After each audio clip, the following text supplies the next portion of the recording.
Assalamualaikum warahmatullahi wabarakatuh. Bismillahirrahmanirrahim. Alhamdulillahi rabbil alamin. Wa bihi nasta'inu ala umuri dunya waddin. Wassalatu wassalamu ala sayyidina wa habibina syafi'ina maulana Muhammadin wa ala alihi wa sahbihi ajma'in, amma ba'du. Jamaah salat tarawih yang dimuliakan oleh Allah Subhanahu wa taala. Puji syukur kehadirat Allah Subhanahu wa taala pada kesempatan malam hari ini kita masih diberikan nikmat sehat wal afiat sehingga bisa melaksanakan kewajiban kita yaitu salat Isya berjamaah. Kemudian nanti insyaallah akan dilanjutkan dengan salat tarawih di hari yang ke-6 di malam yang ke-6 setelah kita tadi menyelesaikan ibadah puasa di hari yang ke-5.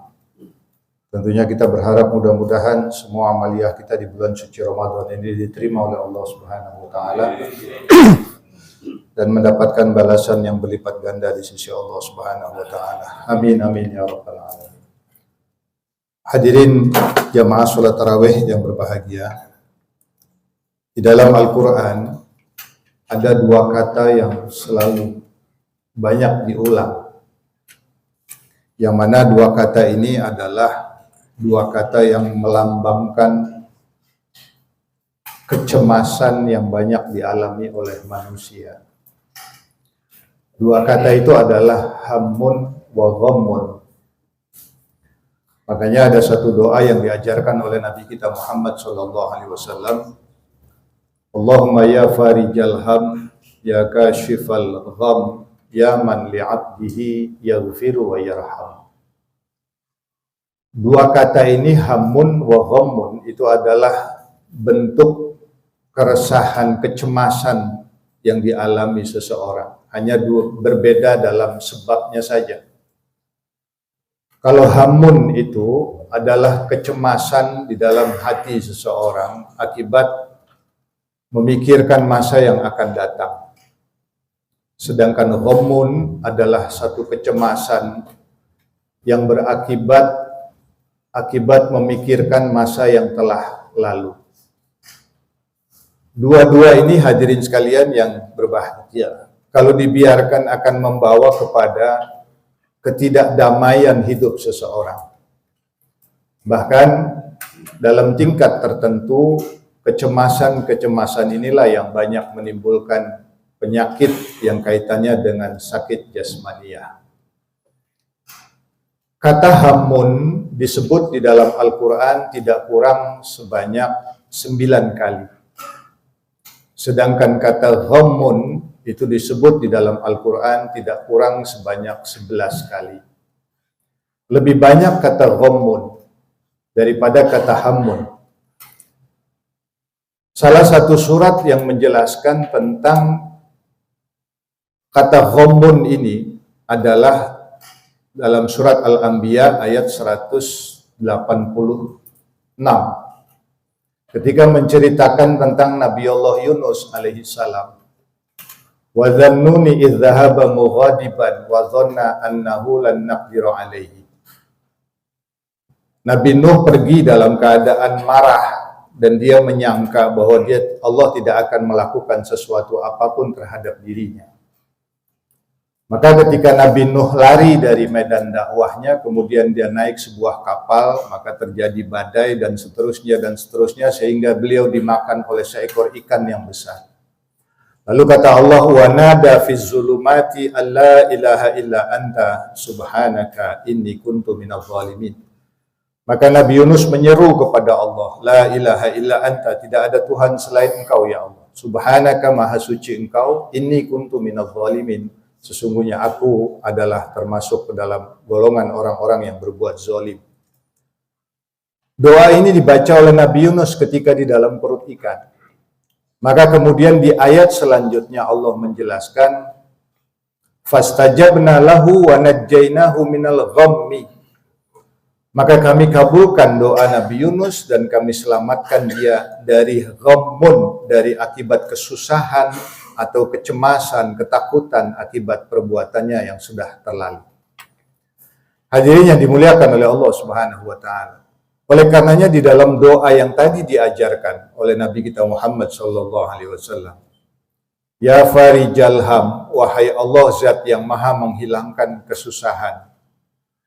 Wa ya kashifal gham, wahai Allah zat yang maha menghilangkan keresahan. Ya man li'abdihi yaghfiru wa yarham. Wahai Allah zat yang terhadap hamba-hambanya maha mengampuni dan maha merahmati. Kalau kita perhatikan dalam doa ini, disebut dua macam penyakitnya, sekaligus disebutkan dua macam obatnya. Penyakitnya yang tadi kita sebut di awal, farijal ham kashifal gham, hamun wa ghammun. Tapi sekaligus diajarkan oleh Nabi obatnya, ya man li'abdihi yaghfiru wa yarham. Jadi dua penyakitnya, dua kecemasannya adalah hamun wa ghammun. Kecemasan akibat memikirkan masa lalu ataupun kecemasan akibat memikirkan masa yang telah lewat. Maka obatnya, kata Rasulullah, adalah yaghfiru wa yarham. Maksudnya bagaimana? Ketika terjadi kecemasan dalam diri seseorang akibat memikirkan masa yang lalu, maka kuncinya adalah yaghfiru. Senantiasa meminta ampun kepada Allah Subhanahu wa taala seraya melakukan apa yang dilakukan oleh Nabi Allah Yunus alaihi salam.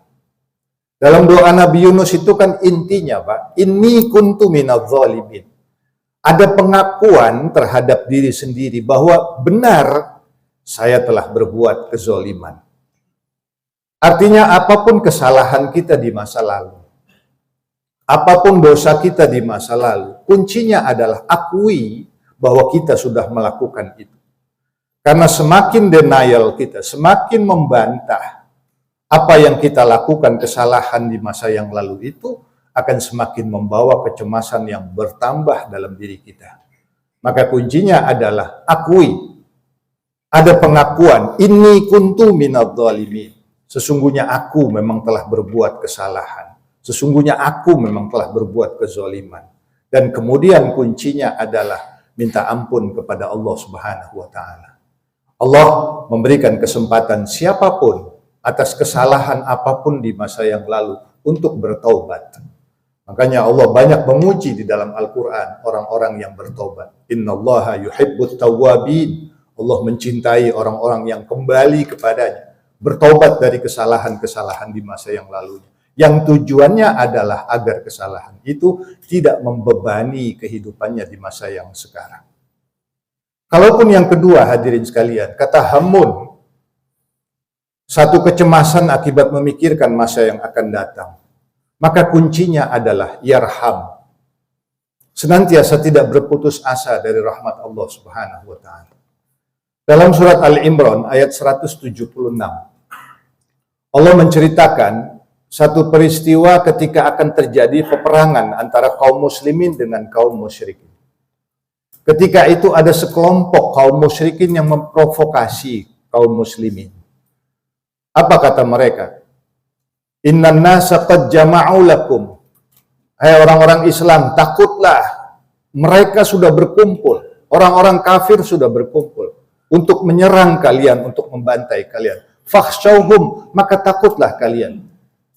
Diprovokasi umat Islam, ditakut-takuti umat Islam, diteror supaya mentalnya turun, supaya keberaniannya kemudian menjadi hilang.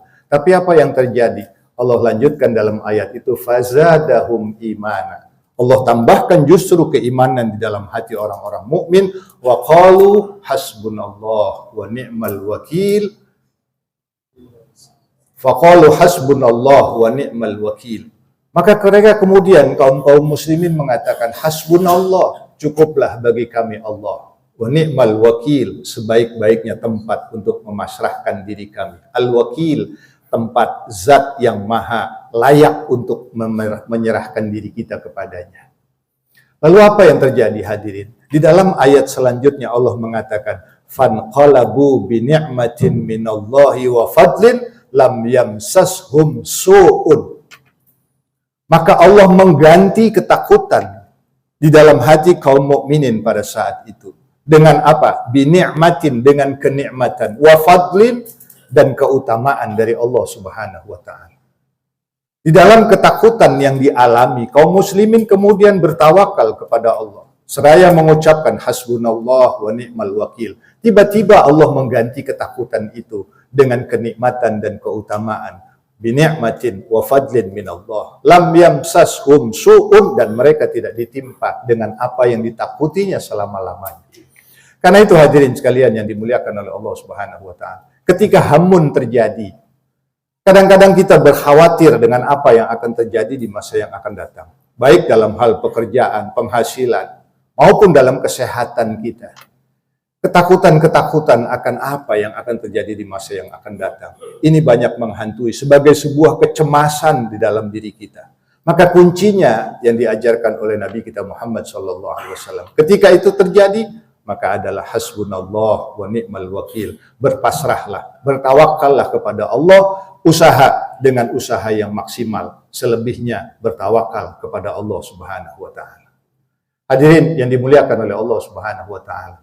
Kenapa hamun wa ghammun ini sangat berbahaya di dalam kehidupan kita? Ketika seseorang larut dengan kesalahan masa yang lalu. Ketika seseorang larut tenggelam dengan keadaan masa lalu. Atau ketika seseorang larut dengan ketakutan akan masa yang akan datang. Ada satu hal besar yang dilupakan.